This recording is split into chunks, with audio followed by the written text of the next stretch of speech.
જય દ્વારકાધીશ. કેમ છો? મજામાં? તમે ઓલો કીધું હતું ને કે કમેન્ટ કરી એના જવાબ આપજો, તો આપણે જવાબ દેવાના છે. થોડુંક પણ લેટ કર્યા વગર ફટાફટથી જવાબ આપી દઉં, કેમ કે મારે બધું કામ પડ્યું છે, એટલે છે ને ઉતાવળ થઈ છે. કેમ કે અત્યારે 4:30 થઈ ગયા છે, બહાર વરસાદ આવી ગયો છે, પાણી ભરાઈ ગયું છે, બધું સાફ કરવાનું છે. તો હાલો પહેલી જ કમેન્ટ લઈ લેવી. ભાવબેન, તમે કેટલું ભણ્યા છો અને તમે કેટલા ભાઈ બેન છો? અમે 5 ભાઈ બેન છે, 3 બેનું છે અને હું 12 ભણેલી છું.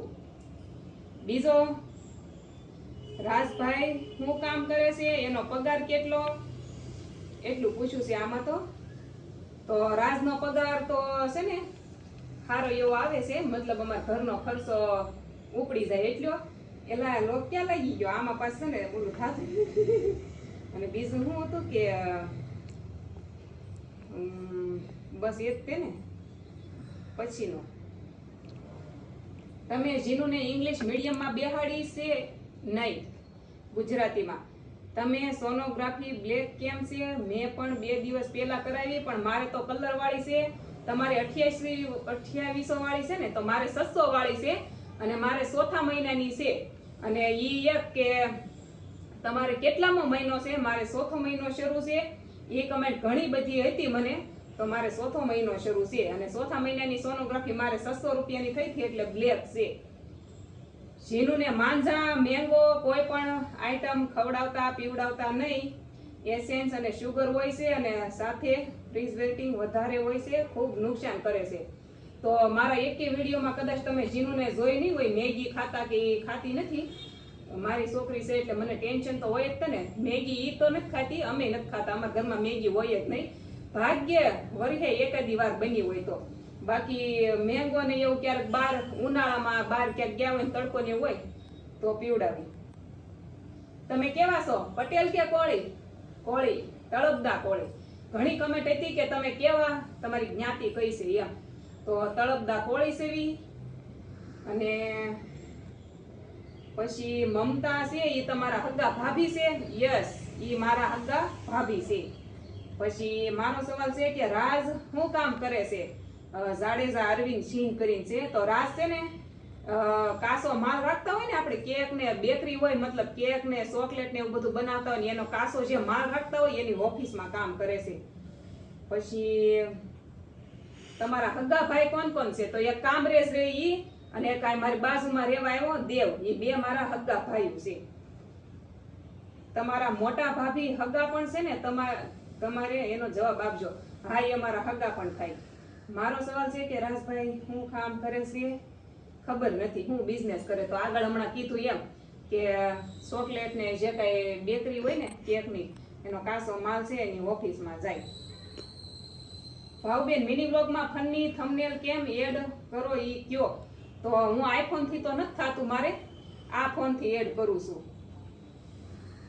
પછી મનગમતું ગીત ગાવાનું છે, પણ તમે આવો ઘરે પછી ગાવું ગીત. તમે તમારા જેઠાણીને તુકારે કેમ બોલાવો છો? કેમ કે અમારે બેને એટલું હાલે. નીલમ જેઠાણી છે કે નહીં, એને અમારે બેને એટલું ભળે છે. દેરાણી જેઠાણીમાં ઓછો હક હોય બને ત્યાં સુધી, પણ અમારે બેને ક્યારે કઈ દરાર પડી નથી, એટલે અમે બેનપણીની ઘોડે રેવી સેવી, એક ખરખા સેવી. એટલે અમારા બેયના એક જ મંડપમાં લગ્ન થયા હતા, સમૂહમાં હતા. અમારા બેનો બાજુ મંડપ હતા, અને હું કે અમે બે ખરખા સેવી, એટલે તુકારે બોલાવી બેનપણીના ઘોડે રેવી સેવી એમ. તમારી જ્ઞાતિ કેવી છે? તો તમારામાં મામા ફઈના થાય. તળપદા કોળી છે ને, એમાં મામા ફઈમાં થાય છે. ન ખબર હોય તો કોકને પૂછજો, કદાચ અમારામાં થાય છે તળપદા કોળીમાં. કેટલું ભણેલા છો? આગળ કીધું એમ કે 12. મારો સવાલ છે, જીનુ પાસે બાળગીત ગવરાવો અને અભિનય સાથે. ખિસકોલી યાત્રા કરવા જાતી હતી, સામે મારા પપ્પા શું લાયા? સેન્ડલ પહેરીને બાળ મંદિર ગઈ. બાળ મંદિરમાં એકડો ખિસકોલી મારો ઠેકલો. પછીનો સવાલ છે, તમારું ગામ સુરેન્દ્રનગર ની પાસે છે કે આઘું છે? દૂર પડે. યુટ્યુબ ની ઇન્કમ કેટલામો મહિનો છે? રાજભાઈ નો મહિનાનો પગાર કેટલો? બહુ સવાલ કરી નાખ્યા. પછી યુટ્યુબ જર્ની ક્યાંથી શરૂ થઈ? તો આનો છે ને મેં વિડીયો આ ચેનલમાં મૂકી દીધો છે, ઈ જોઈ લેજો એટલે તમને બધો આઈડિયા આવી જાય. મેં આમાં વિડીયો મૂક્યો છે, આ જે તમે સવાલ કર્યા ને એનો બધા જવાબ આવી જાય. આમાં જોઈ લેજો, મેં કરેલો છે એના ઉપર વિડીયો. મમતા તમારે કોણ થાય? મારા ભાભી છે. પછી ભાવ વાઘેલા, વાળ બાંધીને વિડીયો બનાવાય, હારી નથી લાગતી. જો બાંધેલા છે, જો છે ને બાંધેલા. અને છૂટા હોય ને ત્યારે હું એમ કહેતી હતી કે આપણે શોખ ક્યારે કરવાના હોય? અત્યારે કરવાના હોય. માથે કઈ ધોળ આવી જાય તો એ કરવાના હોય નહીં. એટલે હું એમ કહું છું, હારા લાગવી કે ન લાગવી, તમે છૂટા રાખજો ક્યારેક ક્યારેક. હા, તમારે પ્રમોશન ના કેટલા રૂપિયા આવે છે? ઘર ખર્ચો નીકળી જાય ને એટલા. તમારા જેઠ જેઠાણી ક્યાં રહે છે? મારે 2 જેઠ છે, એક ગામડે રહે છે અને એક અહીંયા રહે છે. જે આવે બેહવા આવે ને તો અમારે વ્લોગ પૂરો થઈ ગયો હોય એટલે ઝાઝા ભાગ્ય હોય નહીં, બાકી અમે હારે જ હોય સીવી, અહીંયા રેવી સીવી. અને એક બીજા જેઠ છે એ ગામડે રહે છે, અમે પરવડી જાવી કે ન્યાય નથી રહેતા, એના હાહરિયામાં રહે છે એટલે એ વિડીયોમાં ઓછા આવે. હવે ન્યા હોય જ નહીં તો કેમ આવે? અમે ઘેરે એટલા જ હોય. આ સવાલ મને ગમ્યો. તમારા પાપા નથી વ્લોગમાં, જોયા નથી. બેસ્ટ સવાલ છે. આ વખત મારા પપ્પા હોય જ નહીં કા વ્લોગમાં, કેમ કે મારા પપ્પા દિન ને રાત કામે જ હોય, ઘેરે જ ન હોય. સાંજે આવે તો પછી એટલું બધું. મારા પપ્પા તો ભગત છે એકદમ. એટલે છે ને આપણે વિડીયો કરશું મારા પપ્પા ઉપર. મારા પપ્પા તો કઈ બોલે જ નહીં, પણ એ મારી મમ્મી કહે ને એ ખાલી એને સાંભળવાનું હોય. તમારો જન્મદિવસ ક્યારે આવે છે? હમણાં ટૂંક સમયમાં. રાજને કેટલા ભાઈ બેન છે? રાજને બેન એકય નથી, હગી 3 ભાઈઓ છે અને રાજ બધાયથી નાના છે. ભાવબેન તમે બેબી શોવેર કરશો કે નહીં? મારે તો કરવો છે. જીનું વખતે કાંઈ હતું નહીં એટલે શ્રીમદ મારું લોકડાઉનમાં થયું હતું અને કોઈ આવ્યું નહોતું એટલે બેબી શોવર આ વખતે મારી એકલા કરવો છે. જીનું હે જીનું? તમારી જીનલ કેટલામું ભણે? જીનું કેટલામું ભણે તું? બીમાં. બાળ વાટિકામાં, બીમાં. તમે ડિલિવરી ક્યાં કરશો? ગામડે કે અહીંયા? એનું હજી કાંઈ નક્કી નથી અને નક્કી થશે એટલે તમને ખબર તો પડી જ જશે. હું કઈ વિડીયો બંધ નથી કરવાની.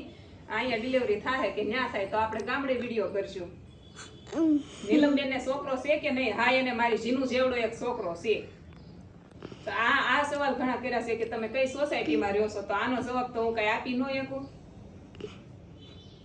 તમે તમારા સસરાને દાદા કેમ કહો છો? કેમ કે જીનું દાદા દાદા કરતી હોય એટલે હું તે દાદા દાદા કહી દઉં. રાજની દુકાન બતાવવાની છે એમ કે છે, હું કામ કરે છે તો આપણે ક્યારેક બતાવશું. કાલે જ કમેન્ટ કરી હતી પણ રિપ્લાય નથી આપતા. પણ તમે મારો રોજ વિડીયો જોતા નહીં હોય, બાકી હું કેટલાયને રિપ્લાય આપું છું. કાંઈ પણ એવો સવાલ કર્યો હોય ને તો રિપ્લાય આપું છું. નોર્મલી કમેન્ટ હોય તો રિપ્લેસ કરી દઉં છું, જવાબ ન આપું એવું થાય. બાકી ડેઈલી બ્લોગ જોતા હશે એને ખબર જ છે હું જવાબ આપું જ છું. લાઈવ કેમ નથી આવતા? પણ હમણાં ક્યાં ટાઈમ રહે? જો અત્યારે કેટલું કામ છે, લાઈવ આવવાનો ટાઈમ નથી રહેતો. બોલો, જીનુને લેવાનું, મૂકવાનું, લેશન કરાવવાનું કામ બધું ભેગું થાય. મારું નામ બોલજો પ્લીઝ. સુમન માળી. ભાભી માં સમાન હોય છે, કેમ તમે તુકારો કરો છો? થોડીક રિસ્પેક્ટ કરો ભાવબેન. એ વાત હાવ હાશી કીધી. કેમ કે ભાભી છે ને માં સમાન કહેવાય અને માં છે ને માં, આપણે માને જ ઓર્ડર કરી એકવી ને. આપણે એમ કે મમ્મી તું મારા હાટું ઓલું લેતા આવશે, મમ્મી મારે આ ખાવું છે. મારા જીનું જ મને કહેતી હોય કે મમ્મી તું મને પરોઠું બનાવી દે, મમ્મી પુડલા કરી દે, મમ્મી મારે પિઝા ખાવા છે, મમ્મી પિઝા કરી દે, એમ કહેતી હોય ને. બસ માં સમાન હોય ભાભી એટલે ભાભીને આપણે તુકારો કરી એકવી. બાકી છે ને બીજા કોઈને તુકારો ન કરી એકવી, તરત કહી દે. આવા સંસ્કાર હશે, તુકારો કર્યો. પણ ભાભી એક એવા છે ને કે જેને આપણે ગમે એમ કરી બોલાવીએ, કે નામથી બોલાવીએ કે તુકારો કરી એકવી, એ માં સમાન છે ને એટલે કરી એકવી. બાકી બીજાને કેવા જાજો તરત એમ કે, એમ ન હોય. તમે કેટલી સગી બેન છો? 3. હું બધાથી નાની. હું ઈચ્છું છું કે અઠવાડિયામાં 2 વાર લાઈવ આવો. અરે મારે રોજ આવવું પણ આ કામ કોણ કરશે? મમતાની રૂમ તમારા રૂમ થી કેટલી દૂર છે તો હું વિડીયોમાં બતાવીશ. તમે કીધું એમ વિડીયોમાં બતાવજો એમ કીધું છે એટલે વિડીયોમાં બતાવીશ. અને આની આ જ લાઈનમાં મારું ઘર છે ને 4 ઘર વટીને એનું ઘર આવે, દૂર નથી. અમે એક જ શેરીમાં રહેવી છીએ. તો જો આટલી કમેન્ટ હતી, જવાબ દઈ દીધા છે. કોઈ પણ નો જવાબ રહી ગયો હોય તો દિલથી સોરી. તો આમાં કમેન્ટ કરી દેજો અને એમાં હું કમેન્ટમાં જવાબ આપી દઈશ. અને હવે જે કઈ કામ છે એ પૂરું કરી નાખવી અને મળવી કાલે એક નવા વિડીયોમાં. લાઈક, શેર અને સબસ્ક્રાઇબ કરી નાખજો. જય દ્વારકાધીશ. અમારે જીનું થાકી ગઈ, ફોન પકડી નીચે બતાવે.